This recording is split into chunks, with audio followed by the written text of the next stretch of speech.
Hey, everybody. Welcome back to Star Wars Minute. It's the daily podcast where we analyze, scrutinize, and celebrate the Star Wars movies 1 minute at a time. I'm Pete the Retailer from PeteTheRetailer.com. I'm Alex Robinson from AlexRobinson.fun. And I'm Chrysanthe Tan from howtopronounce.com/Chrysanthe. Well, I should, if I'm on my game right now, I'll include the little sample of how it says it on there, but perhaps I'm not. Who knows? Chrysanthe. That's up to the listener and the viewer. I just told you to the decide. link, so Yeah, feel there you free. go. Even though I just told you how to pronounce it, if you need to prove it by looking at a website, I Right. just told you. Right. Everybody, I'm gonna let the individual check that out. So if Yeah. if It's on somebody you. needs to back that up, go to the website, check it out, and then exactly. Then come back and hear us talk about minute 58 of Star Wars Episode 8, The Last Jedi. 58 starts with Rose saying, "Red Plum Bloom, Red Plum Bloom," and it ends with Rey training with her staff. So we start out kind of, they notice the red. Well, first BB-8 kind of pulls up to let them know what's up. And I do, as much as I have mixed feelings about the BB-8 being full of coins gag, I do like that they committed to it, that every time he rolls around from here on in, you hear him jingle like he's full of coins. I love that they committed to it and stuck with it. And so I like that. Ka-ching theory. So the music goes, Red Plum Bloom.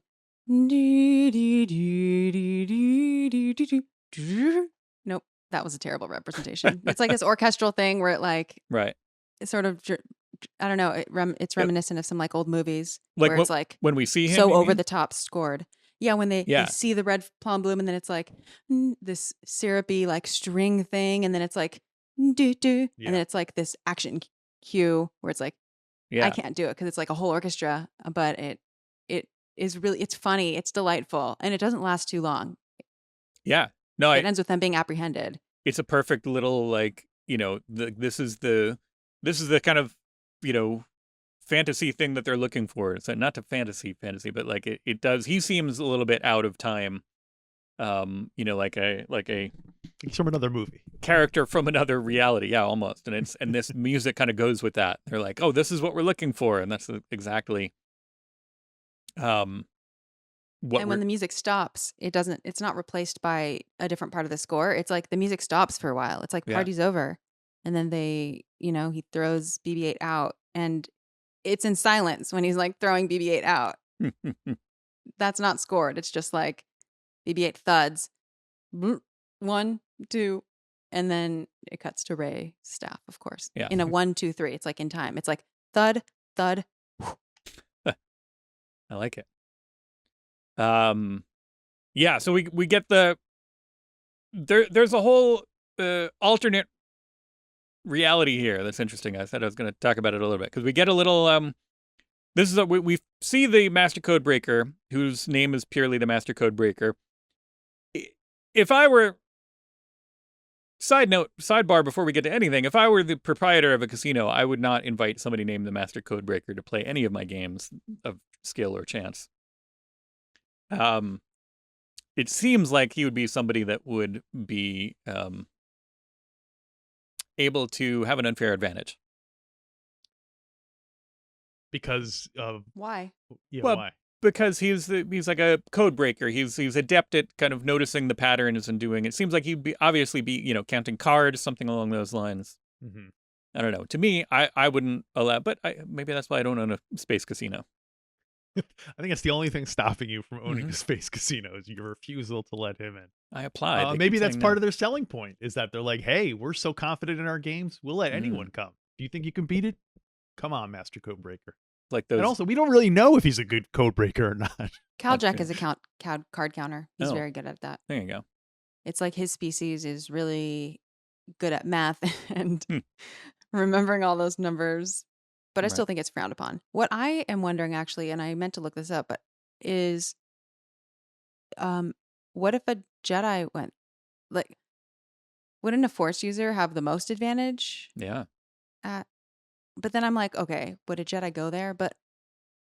Also, don't forget, But no it could be one. a different type of Force user. I don't know. I can see. How would they know? How would they monitor that? Also, I'm reading an update here in the visual dictionary. It says the Kanto Casino only lets the codebreaker play dice games and Mm, forbids him from any electronic form of entertainment. there you So go. you might See? be onto something there, Pete. Mm-hmm. All right. That's funny. I'm back in. Um, I do like, because we imagine flashback to Qui-Gon influencing the Chance Cube, Yeah. like if there were people like Rey who, have been kind of in touch with this thing that they don't know what it is, and they used it to win at dice games. Maybe that's, who knows?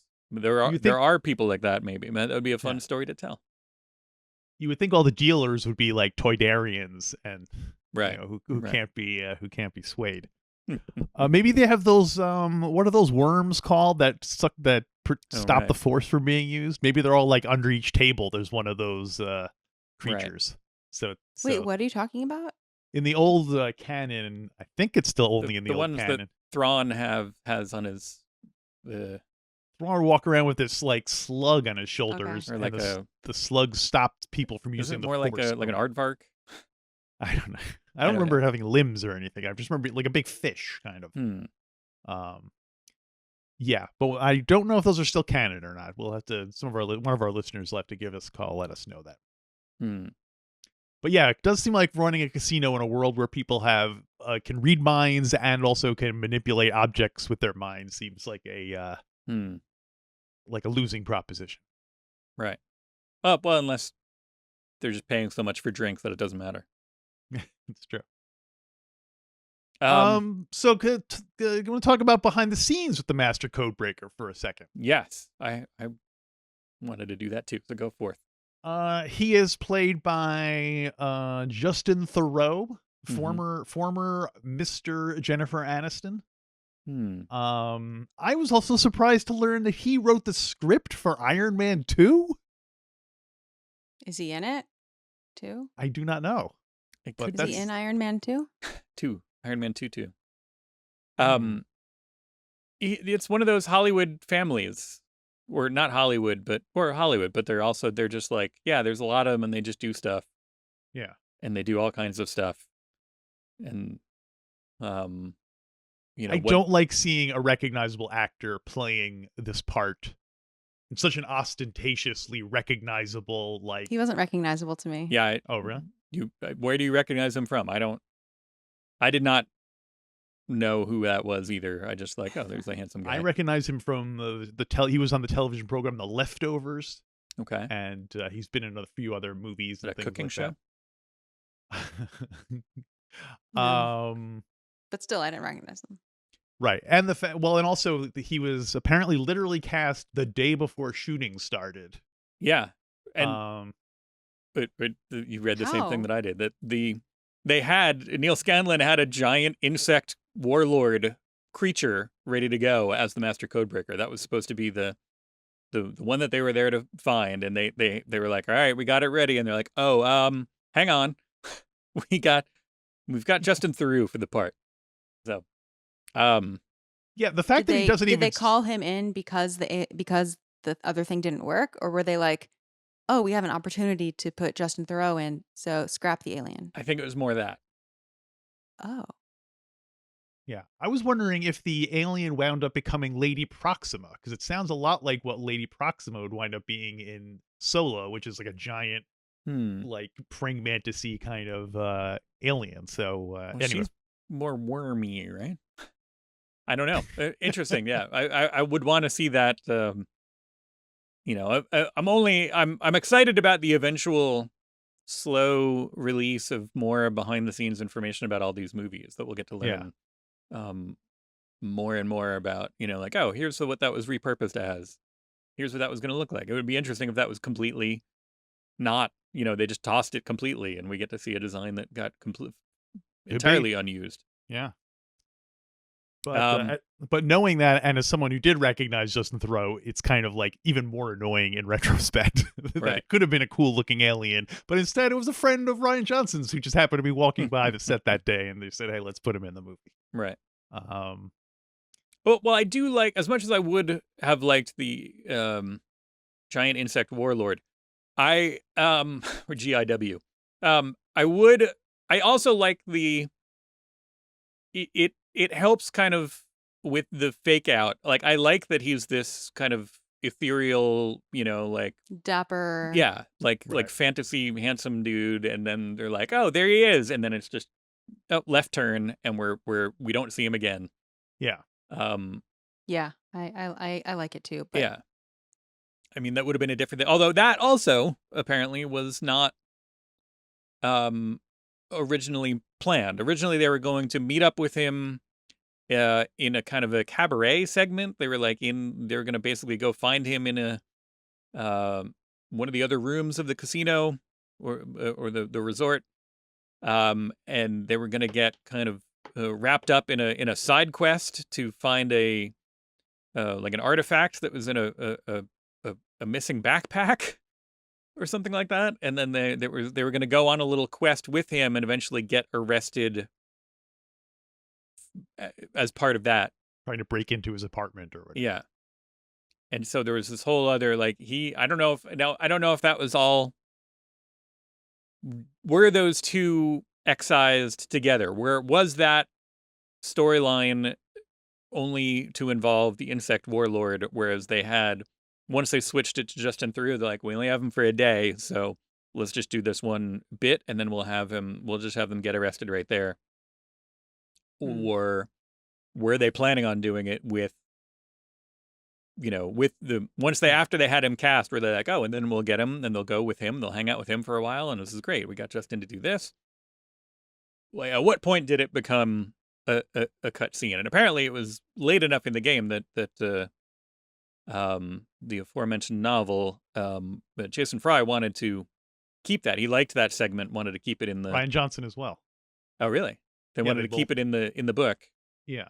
But then everybody was like, well, you can't have the book be that different than the movie. The book is different than the movie, but it's a lot of weird. I can't imagine them as it is. They already people got complaints about this being a lot of build up for no real payoff. So if they added a whole nother layer of a heist thing of them breaking into a place, that would certainly be would that have added more? Would that have justified its existence by having a more exciting side quest? Right. Like, if they did more before they got arrested on Kendobite, would that have satisfied people's, would that have mollified people with their complaints about this? Mm-hmm. I don't know. So in addition to Justin Theroux as the master codebreaker, we also see his companion Lovey, who gets name dropped. Lovey. Or nickname dropped, because apparently that is not her real name. She refuses to give him her real name, so he just calls her Lovey. That's what it says in the visual dictionary. Assuming her real name is Eunice Wentworth Howell. Played by model, actress, entrepreneur Lily Cole, who's apparently a somewhat known person. So apparently, just like I was like, oh, look, that's Justin Theroux, there were other people who theoretically could be like, oh, look, that's model entrepreneur Lily Cole. Apparently she plays herself in a lot of her projects. So more famous, I guess, as a British person. So I like her haircut, though. Yeah. Mm-hmm. Yeah, I like the designs. And her outfit is cool, too. You get to see a better picture of it in the visual guide, but her dress, the pattern is on it, or simple but cool. Yeah. Is there something inside her hair, or do you think that's all just hairspray, or what? Is there how is something like that kept? You mean, anyone have any idea how something like that is kept up in real life or in the Either way. Even in the movie, is there like a piece of foam in there which the hair is wrapped around, or is it just all hairspray and mousse and such? Clearly none of us know for sure, so just throwing it out there. I'm assuming it's some kind of cage, some kind of infrastructure, like a what's that called? The wires that you put inside the plants. Yeah, or like a armature wire, something like that, where they made they made the basic shape of it, covered it all with hair, and then just kind of plopped it on her head and mixed it in with her, some of her real hair potentially. Would you guys want to visit if you had to scratch that? If you had to work in one of these places, would you want to work in Kendobite, Mos Eisley Cantina, or Maz's pub? I'm Maz's. Yeah, I think I'm gonna go with Maz's because it seems like Maz's is like the middle ground between them, like the Well, scum and villainy of the cantina versus the scum and villainy of this bright, beautiful place. And Maz's is kind of in the middle there, like and the people that not the clientele necessarily, but at least we know Maz is probably pretty cool to work for. Well, she's very anti-union. Well, or pro-union. We don't know. It's a union dispute. But as a business owner, she's probably more anti. But yeah, Whirr seems like you would be a pain to work with or schedule around. Well, I just don't want to work in Mos Eisley. I'd rather be on Takodana. Right. Yeah, that's true. It's a much better location. Or not. Much better sociologically, the environment. In what sense is it? Well, first of all, the weather seems nicer. I mean, I don't know. There's like forests and it's more not just climate. The climate seems nicer. It seems like there's places to hike when it's your day off. Oh no days off. There's some water that you can look at. There's in view. It just seems like a better place to live. I'm going to reverse course here, and I'm going to say, as an adult, the place that I would want to work at more is going to be Kendobite, because I think as a teenager, I had a couple of little jobs here and there that were for people who thought they were better than me. In situations like this where there are people who wanted to make a big deal about letting you know that they had more money than you and stuff like that. And listen, I was a working cartoonist. I've had tons. I'm so used to that too. Think of the people that I've performed. I've performed for some people that just. But now I would probably, honestly, realistically, I'd probably be someone who just works at all of them, just a lowly musician. You were touring. You'd cover all of them. Yeah. Now as an adult, I think I could suck it up more, and being around people who have too much money and are drinking seems like it could be a good, I would do that for a while and then be able to get out with, you're going to get a lot better tips potentially at Kendobite. Not everybody. There'll be people who are, famously people who have a lot of money tend to not tip well and not treat people in the service industry well, but there will be the occasional. I think it'll make up for it in the number of people that are just drunk and don't know money doesn't mean anything to them, and so they will. Purely on a capitalist level, I'm going to say, all right, I'll suck it up and I'll work Kendobite. So you're assuming you're in a service industry on Kendobite. You're assuming you're a bartender, basically. Right. Okay. Or the retailer. I'm working in the gift shop at Kendobite. Right. Okay. The reason that I wouldn't choose Kendobite, even though it seems, it seems like the bathrooms would be clean and, there would be some amenities that I like to have, is in environments like that, you sort of always feel like you could lose your job at any time for something that you don't even know. Like, it's like the anxiety of being on thin ice all the time, just because who knows, people get fired left and right, oh, next person in line. I feel like I just wouldn't even keep a job there for very long. But you wouldn't need to. You just get a couple of those tips and then bounce. I don't know. I doubt that they're paid well. Yeah, probably not. Very well. Anyway. I'm gonna go with Kendobite, but kind of along the lines of what you were saying, Peep. I would, as soon as I got there, would immediately start planning a heist or some kind of way of taking advantage of being around all these rich people. Right. Okay. You know? To earn your place in the Kendobite, story yeah, anthology or whatever. Yeah, exactly. get immediately involved in the criminal scene. Hmm. Find your friends. Yeah. I think that's what I would do. All right. All right. Slow and Low shows up in this one, right? Slow and Low. Let yourself go. Yeah, I love that is the, it's this kind of fantasy of like, oh, there he is.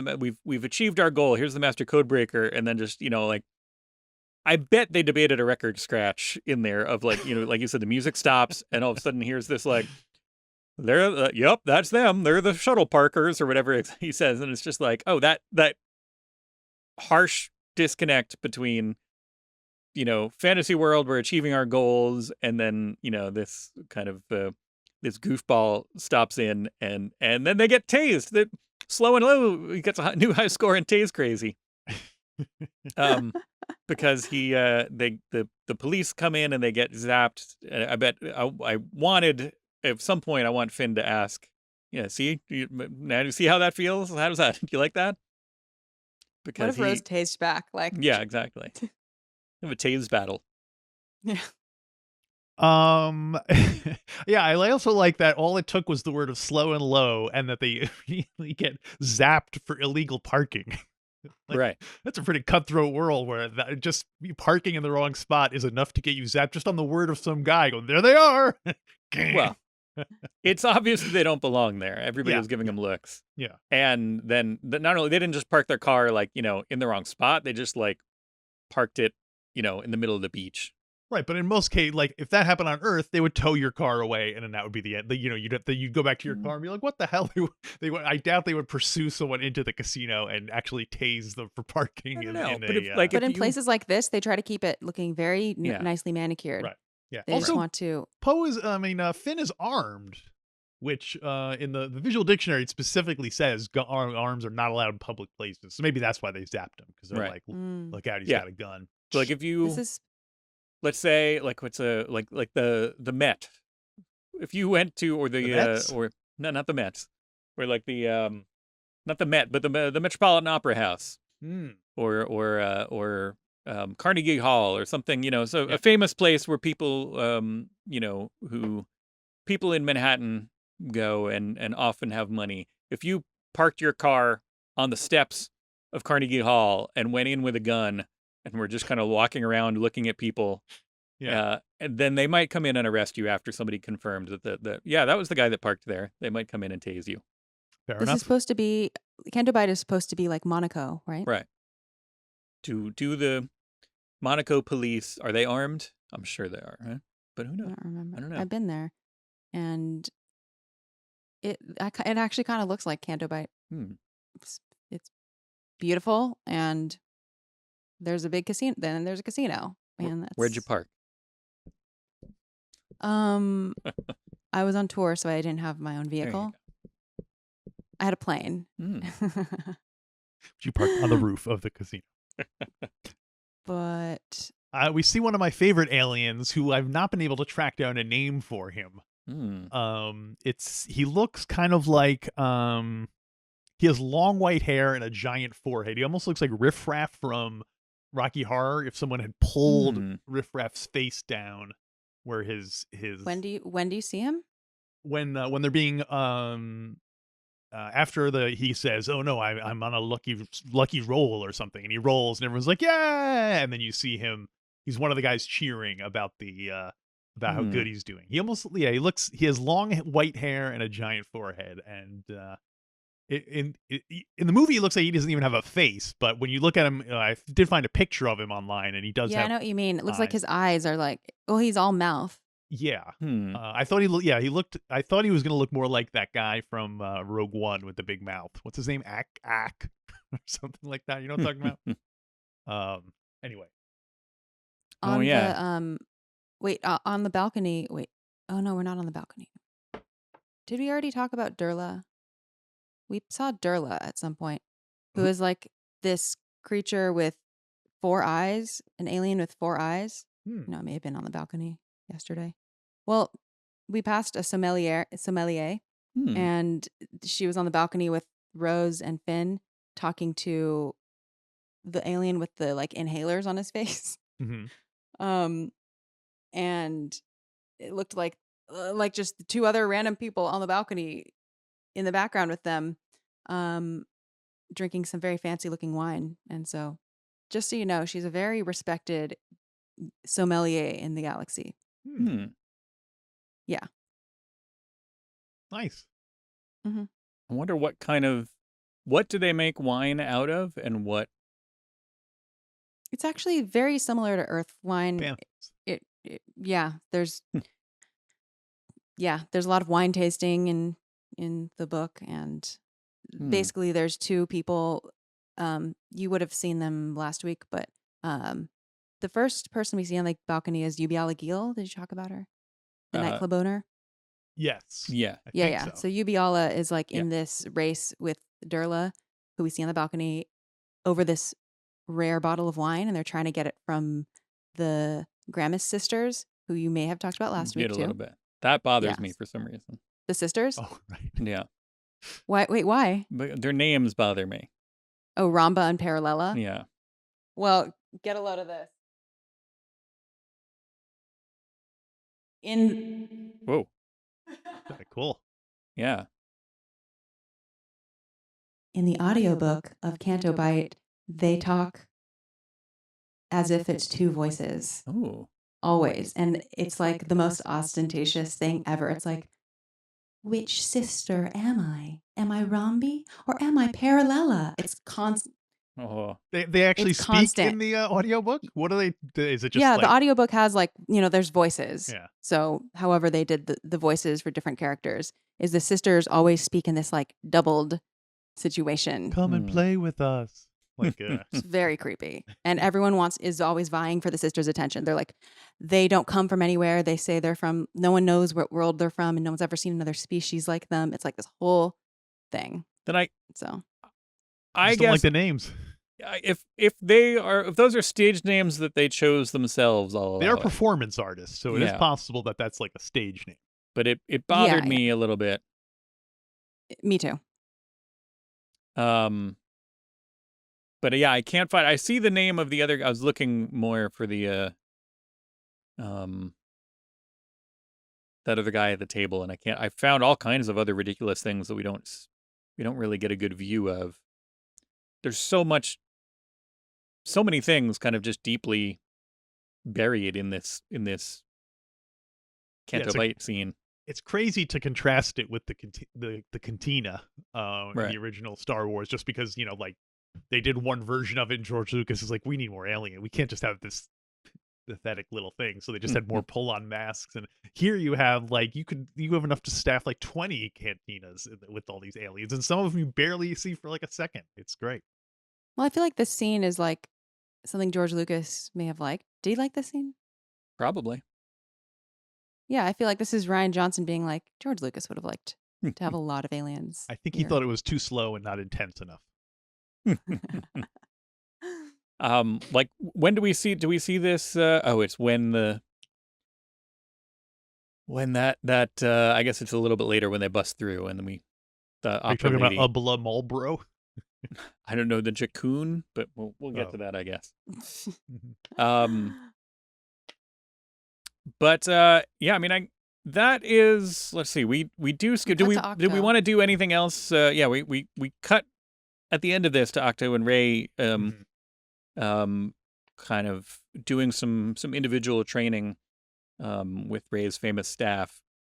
Do we have anything to talk about that, or it carries over into tomorrow? Yes. So you want to talk about it now? You want to talk about it?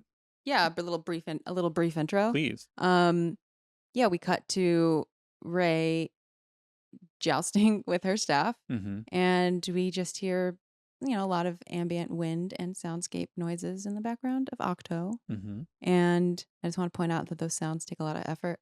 It sounds like just wind noises and everything, but yeah, it's a very specific ambiance, and I just want to shout it out for getting so it gets the attention that it deserves, or doesn't deserve, because it doesn't need it. I just want to call attention to it. I wonder how much